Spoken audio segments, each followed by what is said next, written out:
Préparation de l'aiguille avant l'arrivée de la cliente. Ce jour-là, Marc fait ce que l'on appelle un cover, recouvrir un ancien tatouage. Le cover, le principe, c'est de regarder un peu comment a été conçu l'ancien tatouage et comment par-dessus on peut utiliser ces formes pour faire quelque chose de nouveau. Et donc là, il fallait une pine de pin, comme on dit ici, une pomme de pin.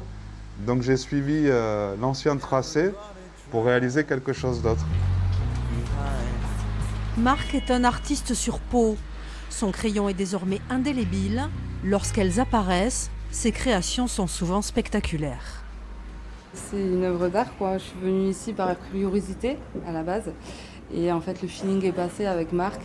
Ça fait plusieurs années que je voulais ce projet.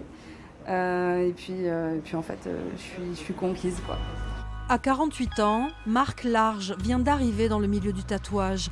Vous connaissez sûrement ses dessins parus dans Charlie Hebdo ou Le Canard enchaîné. Après plus de 20 ans dans le milieu de la presse, il a décidé de garder le coup de crayon pour des toiles désormais vivantes. J'ai subi une mauvaise expérience avec le dessin de presse qui m'a un peu découragé de continuer dans ce domaine. Et je pensais au tatouage depuis longtemps, parce que c'est un challenge supplémentaire. C'est graver une œuvre pour toujours, où on n'a pas le droit de se louper. Puis voilà, ça m'a toujours fait rêver. Je suis copain avec Renaud depuis longtemps. Lui, c'est une bande dessinée qu'il a sur la peau. J'ai toujours aimé cet univers. Bientôt, une sirène lascive apparaîtra sur le bras de cette jeune fille.